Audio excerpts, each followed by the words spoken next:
कुछ बात ही नहीं कर रहा है। डर ही इतना है। तो और जहाँ तक केपेक्स की बात है Ashish ji, I think that is a well known fact, क्योंकि लास्ट टाइम भी बजट में देखेंगे जो मेजर आइटम्स ऑफ एक्सपेंडिचर थे, सिग्निफिकेंट पोर्शन एलोकेशन हुआ था डिफेंस की तरफ, कैपिटल एक्सपेंडिचर की तरफ, इंफ्रा साइड के ऊपर। तो वो रन तो मिल रहेगा, रन तो बस ये कैपिटल गेन्स वाला कुछ मामला ना। वो मामला आई थिंक एक बहुत बड़ी रिलीफ रहेगी मार्केट्स के लिए। एंड ऑब्वियसली जैसे यूएस मार्केट्स कल रिएक्ट कर रहे हैं, अगर वहाँ पे 25 आया जैसे अनुज ने कहा, तो मुझे लगता है आई थिंक सोने पे सुहागा। राहुल जी कैसे पोजीशनड और क्या नज़र में कुछ लेना वेना है खुलते बाजार में या नहीं? ये आशीष जी देखिए, मेरे हिसाब से दो चीज़ें ध्यान में रखनी है। एक तो पायलट पे से भरोसा हटाना नहीं है, और दूसरा प्लेन से कूदना नहीं है। टर्बुलेंस आए तो सीट बांध दीजिए और कूदने की कोशिश मत करिए, अपना मास्क पहनिए और उसके बाद दूसरे की हेल्प करिए।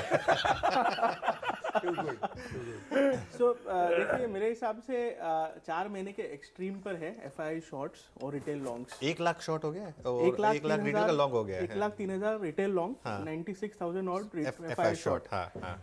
अब ट्रिगर है 2 बड़े बजट। लास्ट टाइम यहीं से आपने बोला था एक बड़ी रैली आएगी, वो बहुत बड़ी रैली आई थी, मुझे याद है एग्जैक्ट वही लेवल था, 82% और 18%, और वो 1 लाख शॉर्ट, और वहां से निफ्टी 16,800 से 18,600 भागा था। मुझे याद है अच्छे से, वो पूरा सीक्वेंस याद है मुझे।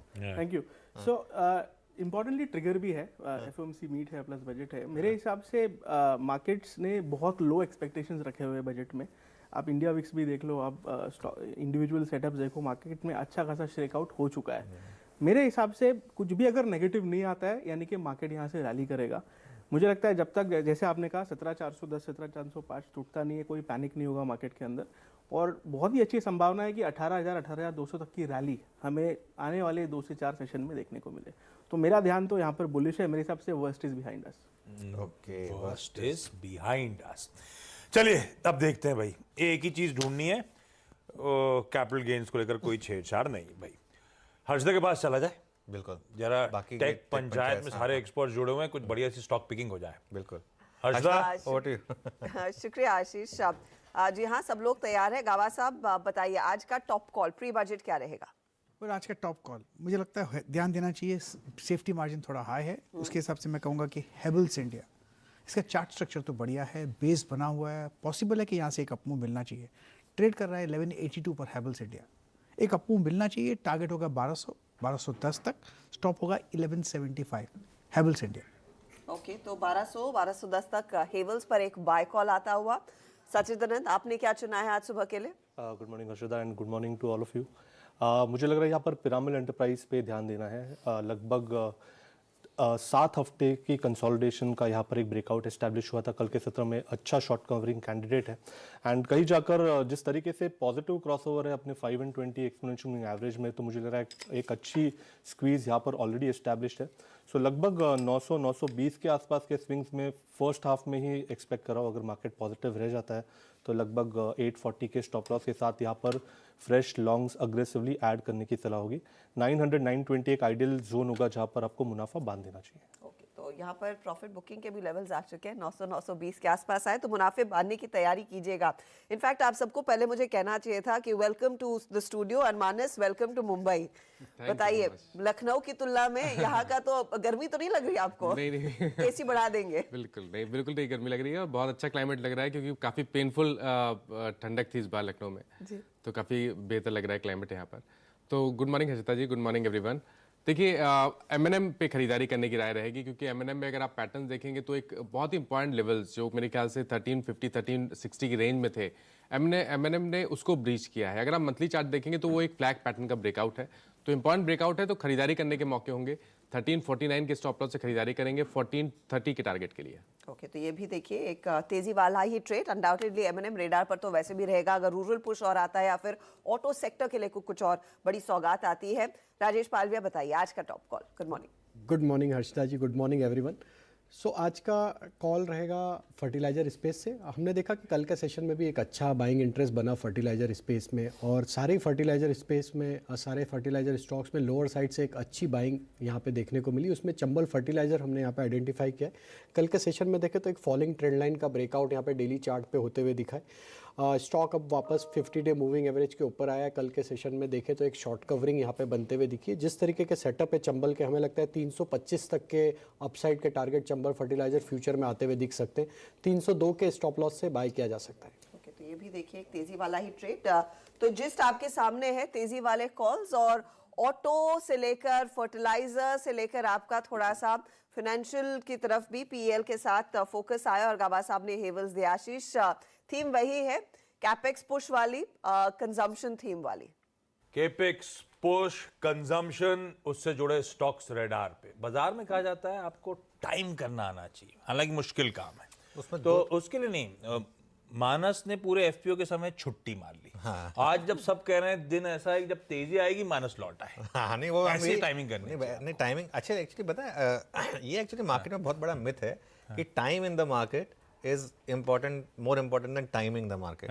मैं कहता हूँ दोनों इंपॉर्टेंट है। टाइमिंग भी इंपॉर्टेंट है। टाइमिंग मतलब आप कैनरा बैंक जिसने 2004 में लिया था उससे पूछिए, और कैनरा बैंक जिसने लास्ट ईयर लिया था उससे पूछिए कि टाइमिंग इंपॉर्टेंट है कि नहीं है। या फिर एक और एग्जांपल देता हूँ, गोकुलदास एक्सपोर्ट्स, अगर आपने आईपीओ में लिया था जैसे गुरमीत खां में आमिल आ रहे हैं, या अगर आपने लास्ट ईयर लिया था, टाइमिंग मैटर करती है। ये मतलब ये एक और अब वो वाली बाय एंड होल्ड वाली मार्केट नहीं है कि लेजीनेस जो होती है ना कि बस आपने लेके छोड़ दिया, वो वाली मार्केट नहीं है। हाँ, ये मानस से सीखेंगे हम लोग कैसे छुट्टी प्लान करनी चाहिए।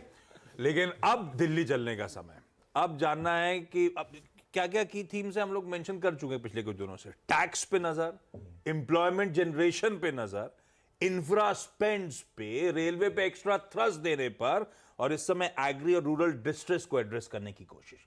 लाइए भाई, दिल्ली की पूरी टीम, रिपोर्टर्स सब रेडी आपके लिए। सबसे पहले लक्ष्मण के पास जा रहा हूं। लक्ष्मण, दो तरह के टैक्स, एक हम सब सुनना चाहते हैं, एक हम सब कोई नहीं सुनना चाहता। वो जो सुनना चाहते हैं उसमें कुछ मेरे लिए आने वाला है क्या? आना चाहिए, मुझे लगता है, क्योंकि पूरी कोशिश इस बात की है कि नौकरी पेशा लोगों को कुछ राहत दी जाए, क्योंकि पिछले कई बजट में ये राहत उम्मीद पे थी, लेकिन राहत उम्मीद पूरी हुई नहीं। तो हो सकता है कि इनकम टैक्स में कुछ राहत मिले, लेकिन उसमें भी कई सारी शर्तें हो सकती हैं, और नई टैक्स रेजिम जो है उसमें सरकार आकर्षक बनाने के लिए कुछ बदलाव करे और उसके टैक्स की दरों को कम करे, उसमें नए टैक्स स्लैब को जोड़े, उसमें एग्जम्पशन को बढ़ाए। इस बात की संभावना काफ़ी ज़्यादा बढ़ रही है। यानी आप न्यू टैक्स रेजिम में जाएंगे तो हो सकता है कि आपको फायदा दिखे।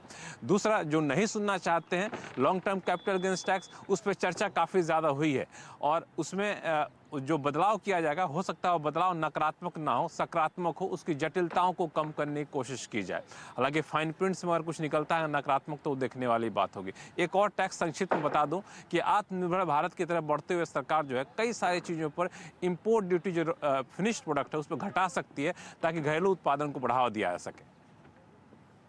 ओके, चलिए ठीक है लक्ष्मण जी, और आपके पास आएंगे वापस। और अब चलते हैं असीम के पास। और असीम नॉर्थ ब्लॉक से मौजूद है हमारे साथ। बताइए कि किसानों और एग्रीकल्चर के लिए क्या एक्सपेक्ट कर सकते हैं?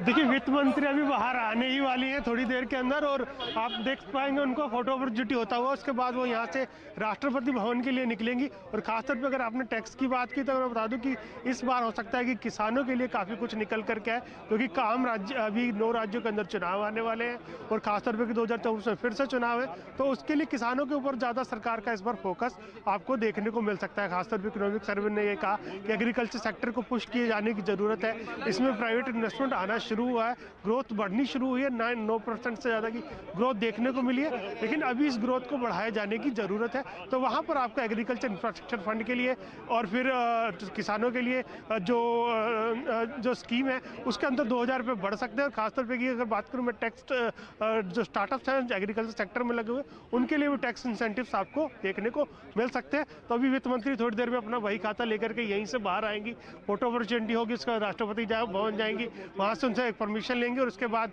नॉर्थ ब्लॉक उसके बाद सीधे पार्लियामेंट जाएंगी, वहाँ पर कैबिनेट की बैठक होगी, वहाँ पर कैबिनेट की बैठक की मंजूरी के बाद बजट को मंजूरी मिलेगी, और उसके बाद बजट 11 बजे पेश किया जाएगा। तो अब यहाँ पर सारा एक्शन यहीं पर चल रहा है। सारा एक्शन यहीं पे। कुछ ही देर बाद वित्त मंत्री